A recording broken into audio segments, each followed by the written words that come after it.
இயேசுவின் நாமத்தினால இதனால தேவ சபையை கூடி கர்த்தரை ஆராதிக்கும்படியாக மகிமையுள்ள தேவனுக்கு நன்றி செலுத்தும்படியான ஒரு பெரிய பாக்கியத்தை கர்த்தர் நம்ம தந்திருக்கிறபடினாலே ஆண்டவருக்கு நன்றி செலுத்துகிறேன். அல்லேலூயா அல்லேலூயா. கடந்த நாட்கள் முழுவதும் கர்த்தர் நம்மோடு கூட இருக்கிறபடினாலே ஆண்டவருக்கு நன்றி செலுத்துவோம். வருகிற நாட்களை கர்த்தர் ஒரு ஆசீர்வாதமான ஒரு மகிமை நாளாக கர்த்தர் நமக்கு மாற்றி தருவாராக. பிரியமானவர்களே, கடந்த சில மாதங்களாக கானான் யாத்திரை குறித்து நாம் அறிந்து கொள்ளும்படியான ஒரு பெரிய வாக்கியத்தை கர்த்தர் தந்திருக்கிறபடினாலே ஆண்டவருக்கு நான் நன்றி செலுத்துகிறேன். கர்த்தர் நம்மை ஆசீர்வதிப்பாராக. 1 கொரிந்தியர் 10வது அதிகாரம் 11வது வசனத்தை மையமாக கொண்டு இந்த கானான் யாத்திரையை நாம் ஆராய்ந்து பார்க்கும்படியான கிருபைகளை கர்த்தர் தந்தபடினாலே ஆண்டவருக்கு நன்றி செலுத்தவே அழகாக சொல்கிறது. இஸ்ரவேல் ஜனங்களுக்கு அது திருஷ்டாந்தமாய் நடந்த ஒரு சம்பவம். ஆனால் கடைசி காலத்தில் வாழுகிற உங்களுக்கு எனக்கு எச்சரிக்கை உண்டாகும்படியாக ஆவியானவர் இதை நமக்கு எழுதி வைத்திருக்கிறார். அல்லேலூயா. இஸ்ரவேல் ஜனங்களுக்கு நடந்த சம்பவம் கடைசி காலத்தில் கர்த்தருடைய மகிமையான வருகை நாட்களில் வாழுகிற நமக்கு எச்சரிக்கை உண்டாகும்படியாக இந்த புஸ்தகம் நமக்கு கானான் யாத்திரை கதை நமக்கு எழுதி வைத்திருக்கிறார். எனவே அந்த வசனத்தை மையமாக கொண்டு கானான் யாத்திரை எகிப்திலிருந்து கானான் வரைக்குள்ள சம்பவங்களை ஒவ்வொன்றாக நாம் தியானிக்கிற ஒரு பெரிய வாக்கியத்தை கர்த்தர் தந்திருக்கிறபடினாலே ஆண்டவருக்கு நன்றி செலுத்துகிறேன். அல்லேலூயா. ஏன்னா இஸ்ரவேல் ஜனங்களுடைய வாழ்க்கை எதுவோ அதே வாழ்க்கையை தான் நாம் வாழ்ந்து கொண்டு இருக்கிறோம். நம்முடைய ஆவிக்கிற வாழ்க்கையில நம்முடைய வாழ்க்கையில் ஏற்பட வேண்டிய முன்னேற்றம் என்ன? நாம் எந்தெந்த காரியத்தில் இஸ்ரவேல் ஜனங்கள் விழுந்து போனார்கள், நாம் எவற்றிலெல்லாம் ஜாக்கிரதை உள்ளவர்களாக இருக்க வேண்டும் என்று சொல்லி இந்த கானான் யாத்திரை நமக்கு அநேக விதமான காரியங்களை அதை கற்றுக் கொடுத்து கொண்டே இருக்கிறது. அல்லேலூயா. அதற்காக ஆண்டவருக்கு நான் நன்றி செலுத்துகிறேன். கடந்த நாட்களில் எகிப்தினுடைய வஞ்சகம் இஸ்ரவேல் ஜனங்கள் தேசத்தை விட்டு போய்விடக் கூடாது என்று சொல்லி எகிப்தியர்கள் பண்ணின வஞ்சகமான காரியங்கள் 2 காரியங்களை குறித்து நாம் தியானிக்கிற ஒரு பெரிய வாக்கியத்தை கர்த்தர் தந்தார். யாத்திரை 1வது அதிகாரம் 10வது வசனத்தை மையமாக கொண்டு 2 காரியங்களை தியானித்த. ஒன்று, அந்த ஜனங்கள் பெருகக்கூடாது என்பது எகிப்தியருடைய எண்ணமாக இருந்தது. அல்லேலூயா. அவங்க பெருகிவிட்டால் நம்மளை அவர்கள் அடிமைப்படுத்தி விடுவார்கள், நம்மை மேற்கொண்டு விடுவார்கள். ஒரு யுத்தம் வந்தால் நம்மளால முதலுக்கு நிற்க முடியாது என்பது ஒரு எண்ணம் வந்தபடினால இஸ்ரவேல் ஜனங்கள் பெருகிவிடக் கூடாது என்று சொல்லி தந்திரங்களை பண்ணினார்கள். கடந்த வாரத்தை நாம் தியானித்தோம். அவர்கள் எகிப்தை விட்டு வெளியே போய்விடக் கூடாது. அல்லேலூயா. ஏன்? எகிப்திலே அவர்கள் அடிமைத்தனத்தில் இருந்தால்தான் அவருடைய மந்தைகளை இவர்கள் மேய்க்க முடியும். ஏன்னா மந்தைகள் என்று சொன்னாலே எகிப்தியருக்கு அருவருப்பான ஒரு காரியம். மந்தை மேய்க்கிற மேய்ப்பர் என்று சொன்னால் எகிப்தியருக்கு அருவருப்பானவர்கள். எனவே அந்த மந்தை மேய்க்கிற வேலைகள், அரசாங்க எகிப்தியருக்கு பில்டிங் கட்டுகிற அந்த வேலைகள் இஸ்ரவேல் ஜனங்கள் செய்து வந்தபடினால எகிப்தை விட்டு அவர்கள் போய்விடக் கூடாது என்பது பார்வோனுடைய எண்ணமாக இருந்தது. அல்லேலூயா. அதனால எகிப்து தந்திரங்களை அதை செயல்படுத்தினது என்பதை கலைந்த வாரத்தில் நாம் தியானிக்கிற ஒரு பெரிய வாக்கியத்தை கர்த்தர் நமக்கு தந்தபடினாலே ஆண்டவருக்கு நான் நன்றி செலுத்துகிறேன். கர்த்தர் நம்மை ஆசீர்வதித்து நடத்துவாராக. இன்றைக்கு ஒரு காரியத்தை நாம் தியானிக்கும்படியாக இருக்கலாம். எகிப்தியர்கள் 3வது கையாண்ட வஞ்சக காரியம் என்னவென்று சொன்னால் யாத்திரை 6வது அதிகாரம் 9வது வசனத்தை வாசிக்கலாம். யாத்திரை 6வது அதிகாரம் மோசே இஸ்ரவேல் புத்திரனுக்கு சொன்னார், அவர்கள் மனம் மடிவினாலும் கொடுமையான வேலையினாலும் மோசேக்கு செவி கொடாமல் போனார்கள். அப்படி என்று சொன்னால் மோசேயுடைய வார்த்தைக்கு செவி கொடாமல் இஸ்ரவேல் ஜனங்கள் போக காரணம் என்று சொன்னால் 3வது அவருடைய வேலைகளை இவன் அதிகமாக்கினான். அல்லேலூயா. இஸ்ரவேல் ஜனங்களுடைய வேலைகளை அதிகமாக கொண்டு வருகிறான். இஸ்ரவேல் ஜனங்கள் அதிகமான வேலை பண்றவன் சுமத்தினபடினாலே இஸ்ரவேல் ஜனங்கள் மோசேயுடைய வார்த்தைக்கு செவி கொடாதபடிக்கு தன்னுடைய வேலையிலே அவர்கள் கவனம் செலுத்தினவர்களாக அவர்கள் மாறினார் என்று சொல்ல வேதம் நமக்கு தெளிவாக கற்றுக் கொடுக்கிற ஒரு காரியத்தை நீங்கள் புரிந்து கொள்ள முடியும். புரிந்து கொள்ள வேண்டும். இஸ்ரவேல் ஜனங்கள் இருப்பது அடிமைத்தனம் கட்டவில்லை. ஆனால் ஆண்டவர் மோசே மூலமாக இரட்சிப்பின் செய்தியை கற்றுக் கொண்டு போகிறார். இஸ்ரவேல் ஜனங்களுக்கு ஒரு இரட்சிப்பின் சுவிசேஷம் அல்லது விடுதலை செய்தி அவர்களுக்கு கடந்து போகிறது. எங்க கடந்து போகிறது? அதை யாத்திரை 6வது அதிகாரம் 6, 7, 8 வசனத்தை வாசிக்கலாம்.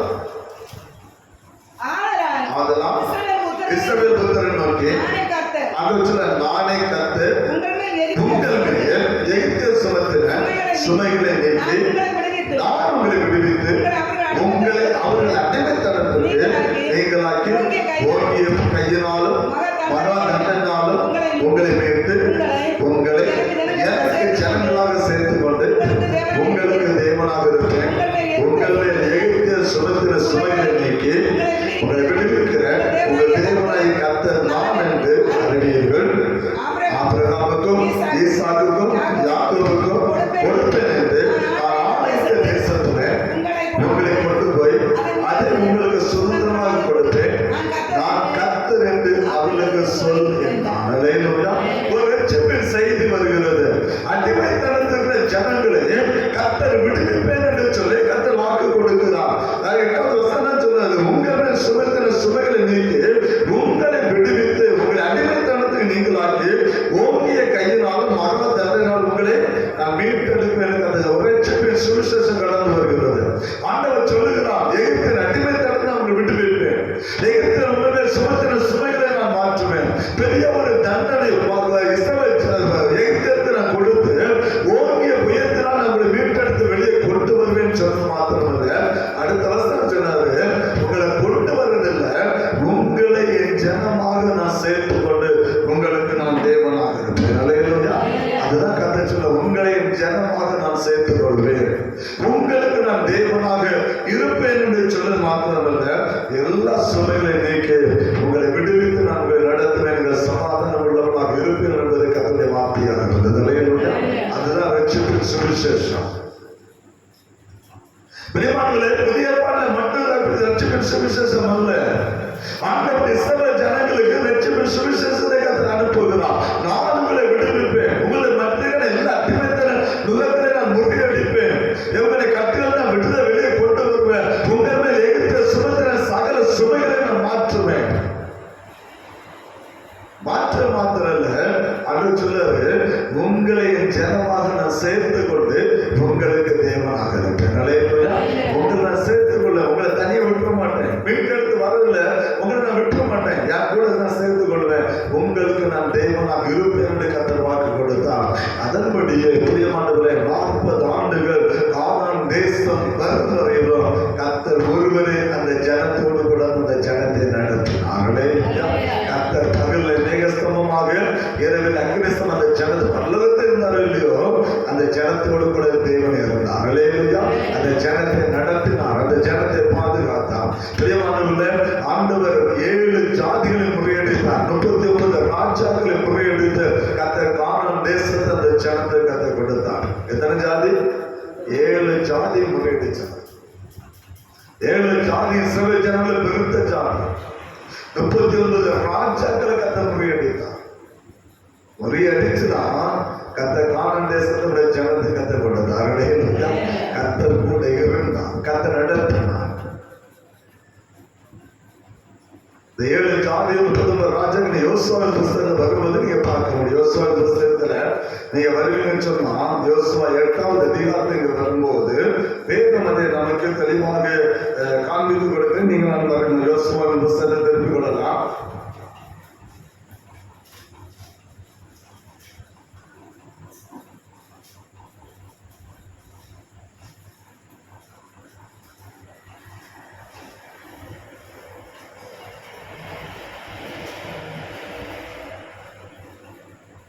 யோசுவா 10வது அதிகாரம், யோசுவா 10வது அதிகாரம் 2 நீங்க வாஸ்து பார்க்கும்போது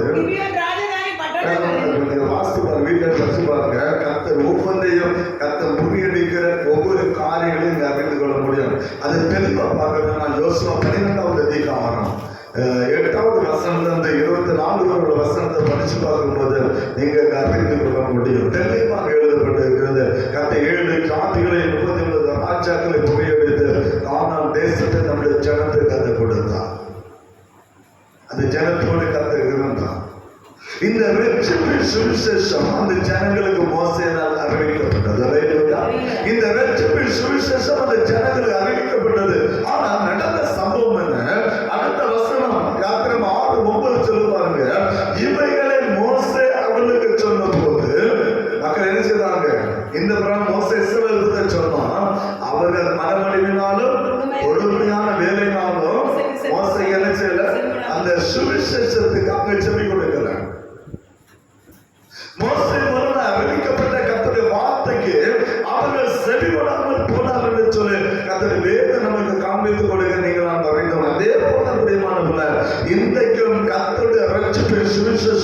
தேவாலயத்தை நம் நடுவில் கடந்து வரதான் செய்கிறது. ஆனா என்ன செய்ய மாட்டேங்கிறோம், செவிகொடாமல் போகிறோம். கர்த்தரை தேட மனம் இல்லை, ஆலயத்தை வந்து நம்ம ஆண்டவரை ஆராதிக்க மனம் இல்லை. இந்த மோசேக்களை கர்த்தர் வாக்கு கொடுக்கிறார், உங்களை பாவ அடிமைத்தன கட்டிலிருந்து, இந்த உலகத்தினுடைய அடிமைத்தன கட்டுகளிலிருந்து உங்களுக்கு உறவு எழுப்புகிற பாவ சாப கட்டுகளிலிருந்து விடுதலையாக்கி உங்களை என்னோட சமதை சேர்த்து கொண்டு நான் உங்களுக்கு தேவனாக இருப்பேன் என்று சொல்லி கர்த்தர் நமக்கு வாக்கு கொடுக்கிறார். அல்லேலூயா. அதற்காக அவர் ரத்தம் சிந்தினார். அந்த ரத்தத்தினால் நம்ம மீட்டெடுத்து ஆண்டவர் நம்மை அவருடைய பிள்ளையாக மாற்றுகிறது மாத்திரமல்ல, நம்மை ஆசீர்வதிக்க கர்த்தர் வல்லமையுள்ள தேவனாக இருக்கிறார்.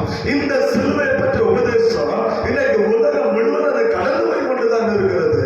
ஆனா செவி கொடுக்கிற மனுஷன் என்னதில்லை, விருப்பம் இல்லை. செவி கொடுக்க விருப்பம் எல்லாம் புரிஞ்சுக்கணும்.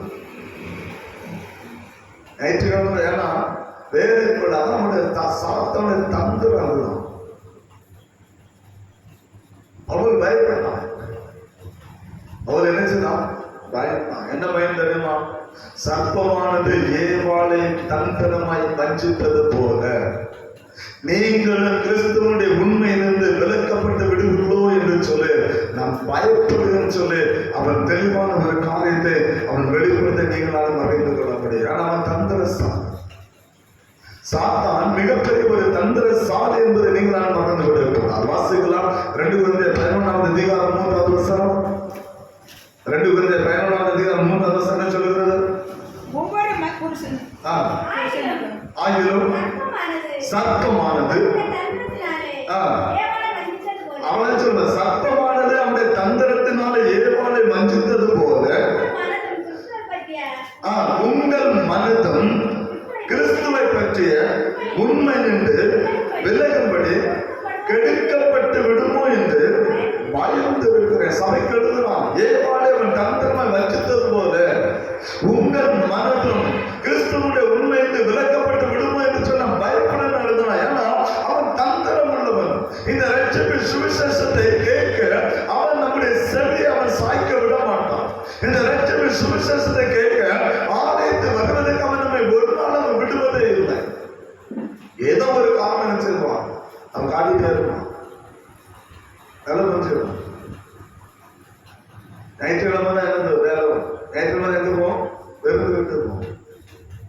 வேலை புரிஞ்சுக்கணும். இது யாருடைய தந்திரம், இது யாருடைய தந்திரம், சாத்தானுடைய. கர்த்தருடைய ரட்சிப்பின் சுவிசேஷத்தை தேவ சமூகத்துல நீங்களாம் கேட்க கூடாதபடிக்கு அவன் பண்ணுகிற மகா பெரிய ஒரு தந்திரம் என்பதை மறந்து விடக்கூடாது. ஏன்னா ஆலயத்துக்கு வந்தா நம்ம கர்த்தரை ஆராதிக்க ஆரம்பித்து விடுவோம். கர்த்தரை ஆராதிச்சாலே சாத்தானுடைய சேனை நிச்சயம் நடுங்கும். துதி எடுத்தா சாத்தான் ஓடுவான். அந்த துதிக்கதான் விடணும். கர்த்தருடைய ஆலயத்தை வந்து கர்த்தரை ஆராதிக்க விட மாட்டான். நல்லா புரிஞ்சுக்கணும். கர்த்தருடைய நாமத்தை ஒரு நாள் அவன் மகிமைப்படுத்த விட மாட்டான். அந்த ரட்சிப்பின் சுவிசேஷத்தை அவன் ஒரு நாள் கேட்க விட மாட்டான். இஸ்ரவேல் ஜனங்கள் வேலையினாலே வேலை பழு அவர்களுக்கு அதிகமாக அவன் கொடுத்தபடினாலே நடந்த சம்பவம் என்ன, மோசோடைய சத்தத்துக்கு அவர்கள் செவி கொடுக்கவில்லை. மோசோடைய சத்தத்துக்கு செவி கொடுக்க அவர்களுக்கு மனம் இல்லாமல் போயிட்டு வேதம் அதைத்தான் நம்ம கற்றுக் கொடுக்கிறது. பிரியமானவர்களே, மோசைக்கு விரோதமாக அவர்கள் செயல்படுகிற காரியத்தை நான் மறைந்து கொள்ள முடியும். கர்த்தருடைய வார்த்தை கேட்க அவர்கள் மனம் இல்லை. ஏன்னா தன்னுடைய வாழ்க்கையில் ஏற்பட்ட அந்த பிரியமானவர்கள் எதிர்மையான இந்த செயல்பாடுகள். ஏன்னா முதல்ல அவங்க ஆறுதல் பட்டாங்க. முதல்ல இந்த சுவிசேஷம் வந்த போது அவர்கள் ஆறுதல் அடைந்தார்கள். வேதம் என்ன சொல்கிறது, வாசிக்கலாம். யாத்திராகமம் 4வது அதிகாரம், யாத்திராகமம் 4வது அதிகாரத்தை திருப்பி கொள்ளலாம்.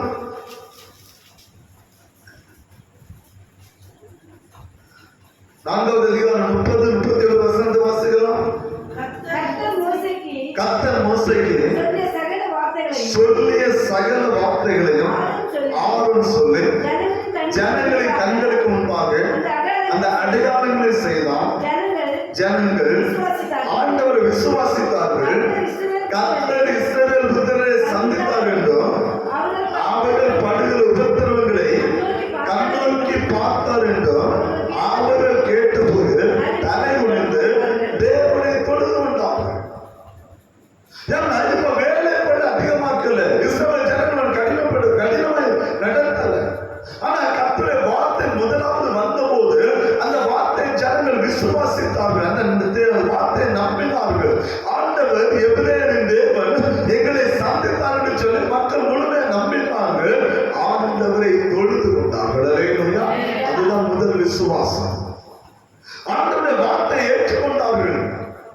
ஏன்னா 400 ஆண்டுகளுக்கு பிற்பாடு ஒரு ரட்சிப்பின் சுவிசேஷம் அந்த ஜனத்தின் நடுவே கடந்து வருகிறது. 400 ஆண்டுகளுக்கு பிற்பாடு ஒரு ரட்சிப்பின் சுவிசேஷம் மோசே மூலமாய் வருகிறது. கர்த்தர் உங்களை சந்தித்தார், உங்களுடைய கூக்குரலை கேட்டார், கர்த்தர் உங்களை விடுவிக்க போகிறார். நீங்கள் மலையில கர்த்தர் வனாந்தரத்தை நீங்க கர்த்தர் ஆராதிப்பீர்கள். ஒரு பெரிய ஒரு ரட்சிப்பின் சத்தம் வந்தபோது அந்த ஜனங்கள் பெருமூச்சு விட்டார்கள். 400 ஆண்டுகள் அடிமைத்தனத்த ஜனம் பெருமூச்சு விடுகிறது. கர்த்தர் எங்களை சந்தித்தார் என்று சொல்லலே. கர்த்தர் எங்கள் சத்தத்தை கேட்டார், கர்த்தரை விடுதலையாக்க போகிறார். நம்பிக்கை விசுவாசம் ஆண்டவர் மேல் இருந்தது. ஆண்டவரை தொழுது கொண்ட ஜனம். இப்ப என்ன இருக்குது தெரியுமா? யாத்திரம் 5வது அதிகாரத்தில் வாசிகள் 9வது வசனத்தை வாசிகள். அந்த மனிதர் மேல் முன்னிலும் அதிகமான வேலை சுமத்துங்கள், அதில் அவர்கள் கஷ்டப்படட்டும், வீண் வார்த்தைகளுக்கு அவர்கள் செவி கொடுக்க விடாதிருங்கள் என்று கட்டளையிட்டான். அப்பொழுது ஜனங்கள் ஆளொட்டிகளும் அவர்கள் தலைவர்களும் ஜனங்களை நோக்கி, உங்களுக்கு வைக்கோல் கொடுக்கப்படுவதில்லை, நீங்களும் போய் வைக்கோல் சம்பாதிங்கள், ஆனாலும் உங்க வேலைகளில் ஒன்று குறைக்கப்படுவது என்று பார்வன் சொல்லுகிறார் என்றார்கள். அப்பொழுது ஜனங்கள் எகிப்து தேசம் என்ன செய்தாங்க?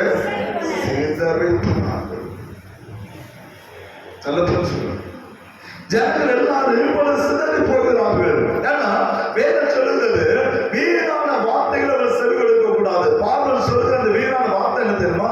மோசேயுடைய வாயிலிருந்து புறப்பட்ட அந்த ரட்சிப்பின் சுவிசேஷம். அல்லேலூயா. அந்த ரட்சிப்பின் சுவிசேஷம் இஸ்ரவேல் ஜனங்களுக்கு வந்த அந்த வார்த்தை எகிப்தியர்களுக்கு அது வீணான வார்த்தையாக தோன்றினது. எனவே நான் சொல்றேன், அந்த வீணான மோசேயுடைய வார்த்தைகளை செவி கொடுக்க கூடாது. வேலை அதிகமாக்குங்கள்.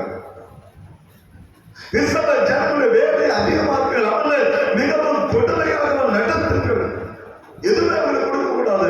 எல்லாம் அவங்களே பார்த்துக்கிறாங்க.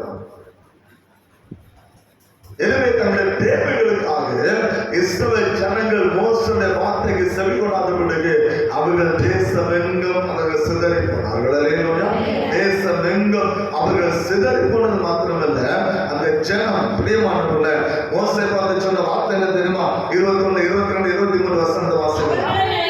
அவர்களை நோக்கி, நீங்கள் பார்வனின் கண்களுக்கு முன்பாகவும் ஊழியக்காரின் கண்களுக்கு முன்பாகவும் எங்கள் வாசனை கெடுத்து எங்களை கொல்லும்படி அவர்கள் கையிலே பட்டயத்தை கொடுத்த நிமித்தம் கர்த்தர் உங்களை பார்த்து நியாயம் தீர்க்க கடவுள் என்றார்கள். அப்பொழுது மோசே கர்த்தரிடத்திற்கு, ஆண்டவரே, இந்த ஜனங்களுக்கு தீங்கு வர பண்ணினது என்ன? ஏன் என்னை அனுப்பினீர்? போதும். வேதம் அழகா சொல்றார். ஜனங்கள் மோசேக்குள்ள எழுப்பினார்கள். பார்வனுடைய முகத்திலே வாசனை கெடுத்து போட்டீங்க. பார்வனிகளை சில தயவுகளை வைத்திருந்தார். அந்த தயவுகளை வாழ்க்கையில கிடைக்காதபடி அதை கெடுத்து போட்டு இதை கர்த்தர் உங்கள் நடுவில் நியாயம் விசாரிப்பார் என்று சொல்லி பிரியமான மோசேக்கு உரமா அந்த ஜனம் உண்மையினது. ஏன் தெரியுமா? அவ்வளவு வேலைகள் அதிகமாக இருந்தது. எனவே தான் 2வது கர்த்தர் வார்த்தையை நம்முடைய ரட்சண சுவிசேஷத்தை அனுப்புகிறார். ஜனங்களால் என்ன செவி கொடுக்க முடியாது. வேலையினாலும் மனம் மடிவினாலும் அவர்கள் மோசோடைய வார்த்தைக்கு அவர்கள் செவி கொடாமல் போனால் என்று வேதம் நம்ம கற்றுக்கொள்ள. இதே போல இன்றைக்கும் அதே தான்.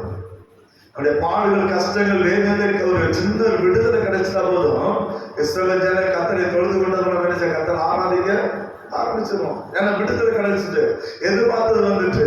ஆனா அதே நேரத்துல ஒரு சின்ன ஒரு மன கடினம், ஒரு சின்ன ஒரு மன வேதனை, அதோட தந்துரும்.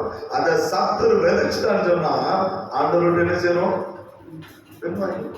உதாரணத்தை நான் சொல்லுவேன். வீட்டுல ஜெபம் அப்படிதான். வீட்டுல ஜெபம் அப்படிதான். காலையில ஜெபம், நைட்டு ஜெபம் சொல்றாங்க. எப்போ ஜெபம் பண்ணணும்? சந்தோஷமா இருந்தா, மகிழ்ச்சியா இருந்தா ஜெபம் பண்ணணும். வீட்டுல ஒரு சண்டை வந்துன்னு வச்சுடுவாங்க, ஒரு பிரச்சனை பாடு வந்துன்னு வச்சுடுவேன், என்னைக்கா ஜெபம் பண்ணணும்? என்னைக்கா ஜெபம் பண்ணணும்? அதனுடைய தந்திரம் நல்ல புரிச்சு. இதுதான் ஆலயத்தில் அவன் வரக்கூடாதபடி அவன் தடை செய்கிற அவனுடைய தந்திரம் தான். ஏதோ ஒரு வேலை, ஏதோ ஒரு காரியத்தை காரணம் காட்டு ஆலயத்தை அவன் வரவிட மாட்டான். நிறைய பேர் மனம் மடிவு. ஆலயத்துக்கு போனதுனால என்னது? மடிவா இருக்குது. ஆலயத்துக்கு கஷ்டம், சத்தனுடைய தந்திரம். ஏன்னா கர்த்தர் ஆராதிக்க கூடாதபடி அவன் தடை செய்கிறவன். கர்த்தர் நம்மை விடுதலையாக்க விரும்புகிறான். நீங்களும் நானும் விடுதலை ஆகக்கூடாது என்பதுதான் சாத்தானுடைய தந்திரம். ஏன்னா நீங்க நான் விடுதலை ஆகிட்டாலே நம்ம பரலோகத்துக்கு சொந்தக்காரன் மாறிவிடும். உலகத்துக்கு நம்ம விடுதலை ஆகிட்டே பரலோகத்துக்கு சொந்தக்காரன் மாறிடும். ஆனா இந்த எகிப்திலிருந்து, இந்த உலகத்திலிருந்து நம்ம விடுதலையாக கூடாதுன்ற அவனுடைய தந்திரம். எனவே அவன் தந்திரமாய் அவன் நம்முடைய வாழ்க்கையை செயல்படுத்துகிறான். தந்திரமாய் நம்முடைய வாழ்க்கையில் அவன் செயல்படுகிற ஒரு காரியத்தை அவன் செய்து கொண்டே இருப்பான். நல்லா புரிஞ்சுக்கலாம்.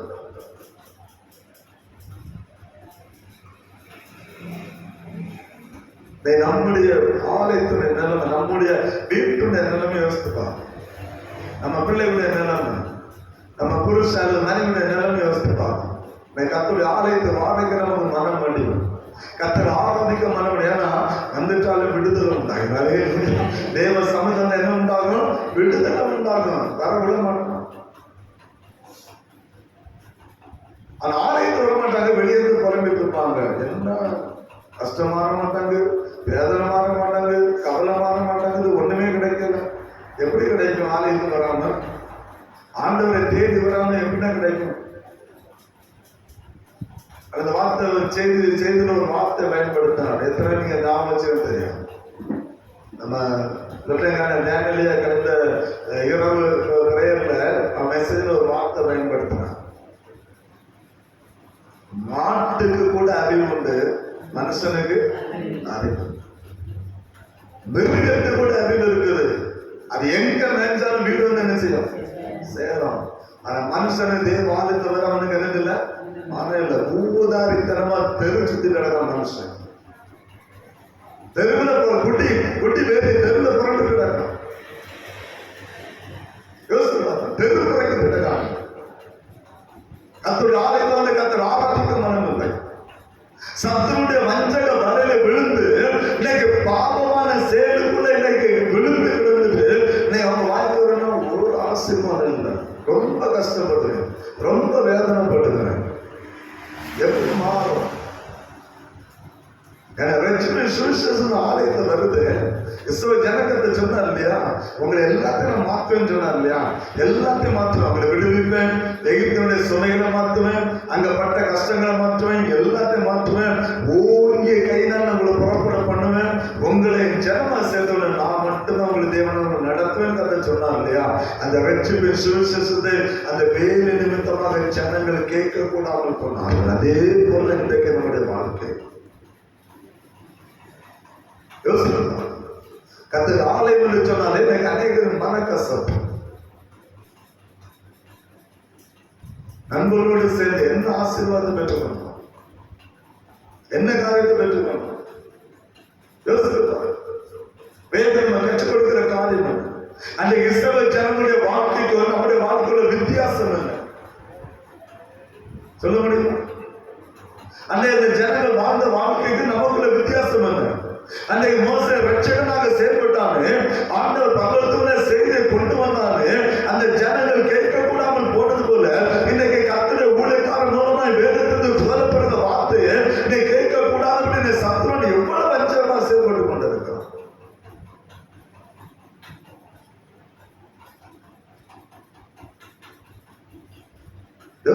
நம்முடைய வாழ்க்கையினுடைய காரியம் சிலுவையை பற்றி உபதேசம் நம்ம கொடுக்கிற முக்கியத்துவம். கர்த்தர் அங்கேதான் நமக்கு விடுதலை வைத்திருக்கிறார். அந்த சிலுவையில தான் கர்த்தர் நமக்கு விடுதலை வைத்திருக்கிறார். அந்த ஞாயிற்றுக்கிழமை சொன்ன இல்லையா, சிலுவையை பற்றி உபதேசம் ரட்சிக்கப்பட்டவர்களுக்கு கட்டு போகிறவனுக்கு பைத்தியமா இருக்கும். அவன் பெருமையோட கேவலம். அந்த சத்தத்தை கேட்க அவன் மனம். அந்த சத்தத்தை கேட்க மனம் இல்லை.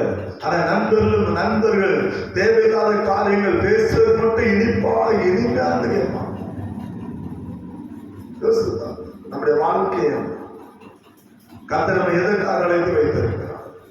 இந்த உலகத்தில் விடுதலைக்கு ஆண்டவர் சொன்னாரு, ஆபிரகாம், ஈசாக்கு, யாக்கோபுக்கு நான் வாக்கு கொடுத்த அந்த பாலன் தேவனுடைய கானானுக்கு கொண்டு போய் கதை சொன்னார். ஹல்லேலூயா. அந்த சத்தத்தை கேட்க ஜனங்க மனம் இல்லை. கதை விடுவிக்கிறது மாத்திரம் இல்லை, நான் உண்மைகளை சேர்த்துக்கொள்ள மட்டும் சொல்லல, உங்களை தேவனை இருப்பேன்னு சொல்லல, நான் கானான தருவேன், நீங்க அங்க செழிப்பா இருப்பீங்க. பாலன் தேவனுடைய கானான் தேசம், அங்க உங்களுக்கு எந்த ஒரு குறையும் இருக்காது, நிறைவான ஆசீர்வாதங்கள் உண்டு என்று சொல்லி கர்த்தர் அழைக்கிறார். ஆனா அந்த அழைப்புக்கு ஜனங்கள் செவிமடுக்கிறதுக்கு மனம் இல்லை. இன்றைக்கும் கர்த்தர் தான் சொல்லுகிறார், இந்த உலகத்தில் மீட்டெடுத்து உங்களை எங்கள் பிள்ளையாக நான் சேர்த்துக் கொண்டு உங்களுக்கு நான் தேவனாக இருக்கிற மாத்திரமல்ல, தேவ ராஜ்யத்தை உங்களுக்கு தருவேன் என்று சொல்லி காத்து வாக்கு கொடுக்கிறான். அதற்கு அந்த வார்த்தை கேட்கிற மனுஷன் என்ன சில மனம் நிர்வகிக்க விட மோசம்.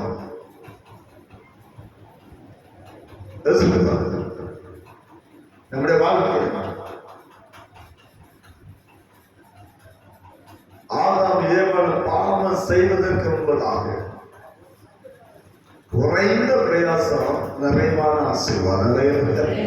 ஏதேன் தோட்டத்தை குறைந்த பிரயாசம், கொஞ்சம் வேலை தோட்டத்தை அங்கேயாவே பார்த்துக்கிட்டேன், அவ்வளவு சுத்தி பார்த்துட்டு வரும், அதை பண்படுத்தணும், அவ்வளவுதான் வேலை. ஆனா நிறைவான ஆசீர்வாதம்.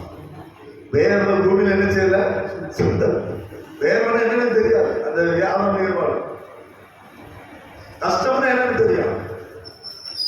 கர்த்தர் அவ்வளவு ஆசீர்வாதத்தை கற்றுக் கொடுத்து வச்சிருந்தார். ஆனா எப்போ பாவம் செய்தான், எப்பொழுது பாவத்துக்கு தன்னை அடிமைப்படுத்தினான், எப்பொழுது தேவனுடைய வார்த்தை விட்டு சாத்தானுடைய வார்த்தைக்கு அவன் செவி கொடுத்தானோ, அந்த வாழ்க்கை முற்றிலுமே மாற ஆரம்பித்தது. எல்லாத்தையும் இழந்தான். இப்ப என்ன தெரியுமா, அதிக வேலை குறைந்த பிரயாசம், அதிக வேலை குறைந்த பிரயாசம். நேற்று அன்புள்ள சகோதரன் நான் பேசிக்கொண்டேன். அவங்க சொன்ன ஒரு வார்த்தை தான், ஐயா வேலை கடினமான வேலையா, ஆனா சம்பளம் பரவாயில்ல. கடினமான வேலை ஆனா சம்பளம் தரும். எதனால் உண்டானது? தேவனுடைய வார்த்தையை விட்டு விட்டு சாத்தானுடைய வார்த்தைக்கு செவி கொடுத்ததுனால வந்த வேதனை. இன்றைக்கு அந்த வேதனை அனுபவித்துக் கொண்டிருக்கிறோம். இன்றைக்கு சாத்தானுடைய வார்த்தை விட்டு வெளியே வரவனுக்கு மனம் இல்லை, சத்துடைய கிரியை விட்டு வெளியே மனம் இல்லை, இன்னைக்கு சத்தியத்தை கேட்கவனுக்கு மனம் இல்லை. இன்னைக்கு ரட்சிப்பின் சுவிசேஷத்தை கேட்டு மீண்டும் அந்த ஏதேன் தோட்டம் அந்த ஆதி நிலைமை அந்த நிலைமையில வரைக்கிற மனிதனுக்கு மனம் இல்லை. பிரயாசப்படுறான், இரவும் பகலும் பிரயாசப்படுறான். பாருங்க, ஒரு வண்டி பாஸ் கிடைக்கிறதுக்கு கஷ்டப்படுறான். ஒரு லோடு கொண்டு போனா வருமானம் நினைச்சலாம், கஷ்டப்படுறான். ஒரு லோடு கொண்டு போய் 500 ரூபாய் சம்பாதிச்சு வந்தான்னு சொன்னா 500 ரூபாய் கையில வாங்கினான். வாங்கின அடுத்த நிமிஷம் பணம் எங்க போகுது? வாங்கின அடுத்த நிமிஷம் பணம் எங்க போகுது? வீட்டுக்கு வர மாட்டேன், வீட்டு கடன்ல தான், வீடு கடன்ல தான் இருக்கு.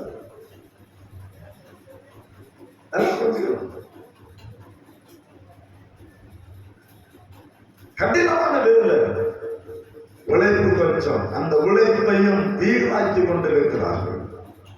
ஏன்னா ரட்சிப்பின் சுவிசேஷத்தை கேட்க அவங்களுக்கு என்னதில்லை, மனம் இல்லை. கர்த்தருடைய சத்தத்தை கேட்க அவர்களுக்கு மனம் இல்லை என்பதை உன்னால் மறந்து விடலாம். 3 சம்பவம் சுருக்கமா சொல்ற. 1, நோவாவுடைய காலம். ஜனங்கள் பாவம் செய்து தேவனுக்கு மனஸ்தாபத்தை கொண்டு வரக்கூடிய மக்களாய் மாறி போனார்கள். கர்த்தர் முழு உலகத்தை அழிக்க தேவன் திட்டமிட்டார். முழு உலகத்தை அழிக்க தேவன் திட்டமிட்டார். சரித்திரம் என்ன சொல்ல தெரியுமா? நோவா 120 நாட்கள் அந்த ஜனத்தோடு பேசினான். கர்த்தர் உலகத்தை அழிக்க போது மனம் திரும்புவது என்று சொல்றார். உலகத்தை அழிக்க போகிறார், மழை வரப்போகிறது, இந்த பூமி முழுவதும் வெள்ளத்தில் நிரப்பப்பட போகிறது, கர்த்தர் உலகத்தை அழிக்க போகிறார். எல்லாரும் மனத்துன்னு சொன்னான். ஒரு தரம் நோவுடைய சத்தத்தை என்ன செய்யல, செவி கொடுக்கவே இல்லை. ஏன்னா இது அவங்க மழை என்ன செய்யல, நோவாவுடைய காலம் மழை என்னன்னு தெரியாது. பைபிள்ல நோவாவுடைய காலம் வந்து மழை என்ன செய்யல, வெயில. மழைன்னா என்னன்னு ஜனத்துக்கு தெரியாது. எனவேதான் நோவா மழை வரும்னு சொன்னோம்னு அந்த மக்கள் செவி கொடுக்கல. கர்த்தர் நோவாவை அவருடைய குடும்பத்தை பாதுகாத்தால் முழு உலகத்தை கர்த்தர் அழித்து போட்டார். இதுதான் மனுஷகுமாரன் வருகிற நாளில் நடக்கும். சுவிசேஷம் 24வது அதிகாரம், அந்த 24வது அதிகாரம் 37, 38, 39 வசனத்தை வாசிக்கலாம். நோவாவின் காலத்தில் எப்படி நடந்ததோ அப்படியே மனுஷகுமாரன் வரும் காலத்திலும் நடக்கும். எப்படி? ஜலப்பிரளயத்துக்கு முன்னாக காலத்துல நோவா பேழைக்குள் பிரவேசிக்கும் நாள் வரைக்கும் ஜனங்கள் புசித்தார்கள், குடித்தார்கள், பெண் கொண்டும் பெண் கொடுத்தும். ஜலப்பிரளயம் வந்து அனைவரையும் மாறிக்கொண்டு போக மட்டும் உணராது இருந்தார்கள். அப்படியே மனுஷகுமாரன் நாங்க என்ன செய்யும் நடக்கும். அதுதான் நடக்கும். நோவாவுடைய காலத்தில் என்ன நடந்ததோ அதுதான் நடக்குது. சத்தத்தை கேட்க மனம் இல்லை அவனுக்கு, தேவ சமூகத்தை உணர்வடைய அவனுக்கு மனம் இல்லை. வேதம் சொல்ல அவர்கள் தேசத்தை அழிக்க மட்டும் அவர்கள் உணர்வில்லாமல் இருந்தார்கள். கர்த்தர் முழு உலகத்தை அழிக்க மட்டும் ஜலத்துல வந்து முழு உலகத்தை வாரி கொண்டு போக மட்டும் அவர்கள் உணர்வே இல்லை. என்ன நடக்குன்னு தெரியல.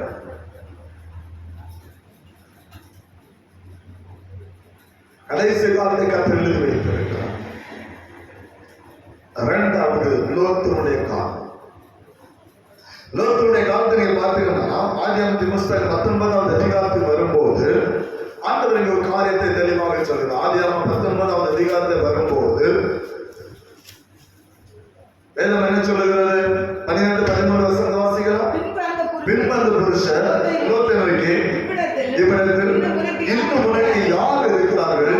மருமகனாவது, உன் குமாரனாவது, உன் குமாரத்திகளாவது, பட்டணத்தில் உனக்குடைய எவர்களாவது இருந்தால் அவர்கள் இந்த ஸ்தலத்திலிருந்து வெளியே அழைத்து கொண்டு போ.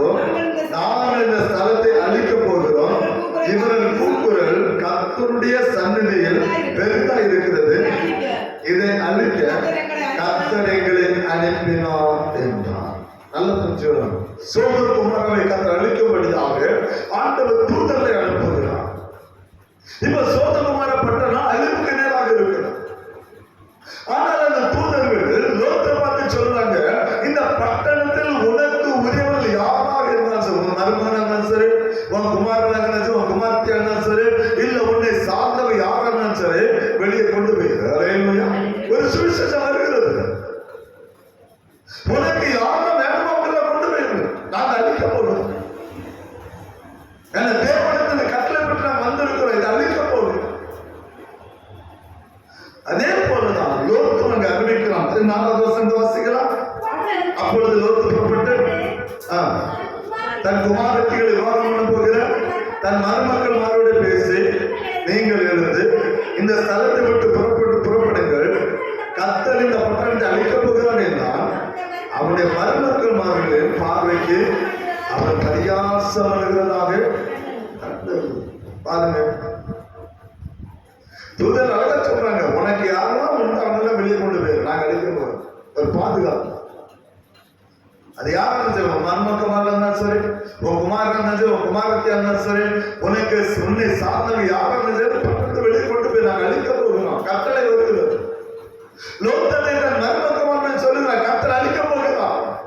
கர்த்தர் இந்த தேசத்தை அழிக்க போகிறார். சோதனை அழிக்க போறார். எல்லாம் புறப்பட்டு வாங்க சொன்னது. லோத்து சொன்ன வார்த்தை அவங்க எப்படி இருந்ததா? பரியாசமான லோத்து பைத்தியக்காரன் போல மாட்டான். லோத்து சொன்ன வார்த்தை அவங்களுக்கு பரியாசமான பைத்தியக்காரன் பேசும்போது இருந்தது. கர்த்தர் லோத்துடைய குடும்பத்தை கர்த்தர் பாதுகாத்தார். முழு சோதனை கர்த்தர் அழித்து போட்டார். அழிவுக்கு முன்னால் ஒரு செய்தி வருகிறது. கர்த்தர் எங்கெல்லாம் தன்னுடைய கோபாக்கினை இறக்குகிறாரோ அங்கெல்லாம் முதலாவது கர்த்தர் நம்முடைய ரட்சிப்பில் மாற்றி அனுப்புவது அவருடைய வேலை.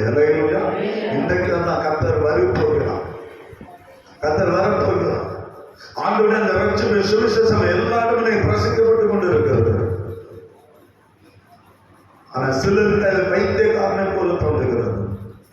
சிலர் பிரியமான நோவோடு காத்து உணர்வில்லாமல் இருக்கிறார்கள். ஆனா கர்த்தர் முழு உலகத்தை அழிக்கும் போது நான் பரிதவிக்கப்பட்ட ஜனமே மாறினோம்.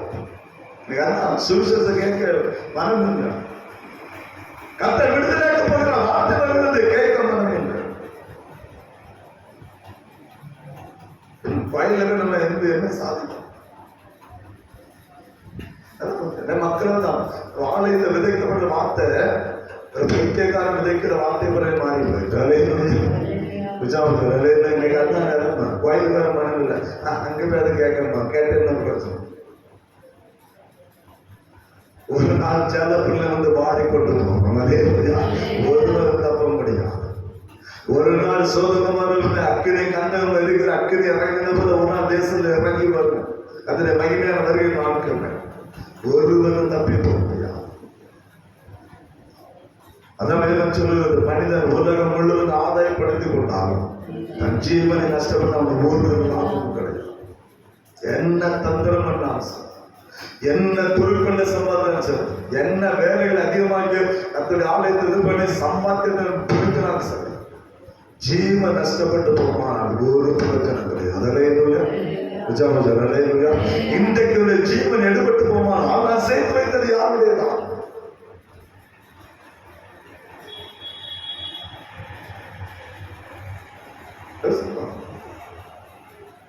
வேதனை கற்றுக் கொடுக்கிற ஒரு காரியம் தான்.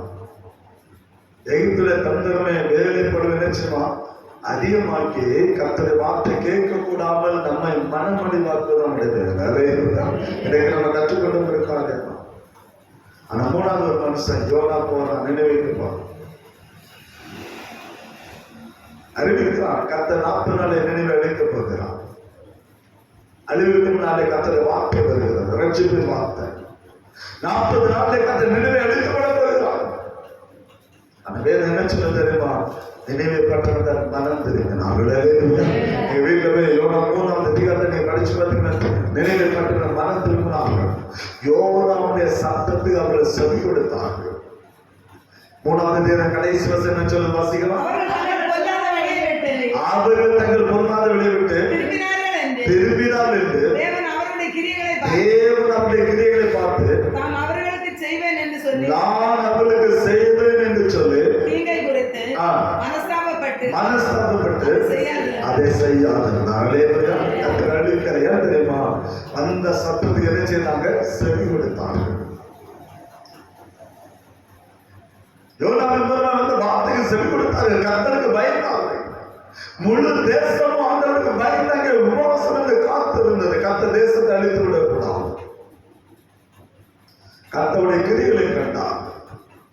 அந்த தேசத்துக்கு வரப்போன சொல்ல தீங்கு வராதபடிக்கு கர்த்தர் நினைவே கர்த்தர் பாதுகாத்தார். அதுதான் ரட்சிப்பின் சுவிசேஷம். எனவே பிரியமானவர்களே, கர்த்தருடைய சமத்தை ஒரு நாள் அற்பமா எண்ணக்கூடாது. தேவாலயத்தை தேவனுடைய ஆராதனை ஒரு நாள் அற்பமா எண்ணக்கூடாது. அநேகருடைய வாழ்க்கை நானும் செல்ல கேட்கிறேன், ஏமா பயிர் ஐயா அந்த வேலை இந்த வேலை அப்படிப்பட்ட வேலை இந்த வேலை வேலைப்படு என்பது சாத்தனுடைய தந்திரம்.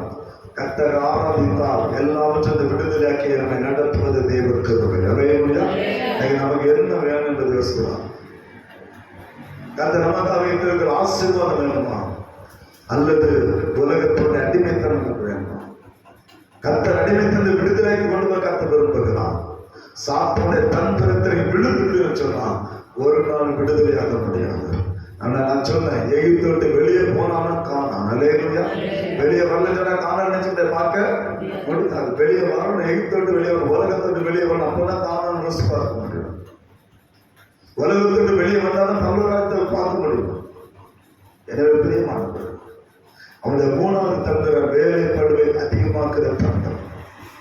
அப்படிப்பட்ட காரியம் நமக்கு வருமானால் எல்லாத்தையும் உதவி தள்ளிவிட்டு, அப்படிப்பட்ட சகல கிரியை உதவி தள்ளிவிட்டு கர்த்தருக்கு முதலிடம் கொடுப்பீங்கன்னு சொன்னா கர்த்தர் உங்களை என்னை ஆசீர்வதிக்கிற வல்லமையுள்ள தேவனாக இருக்கிறார்.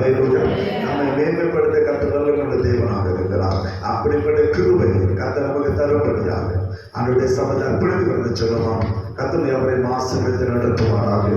ஆமென். ஜெபம் செய்வோம்.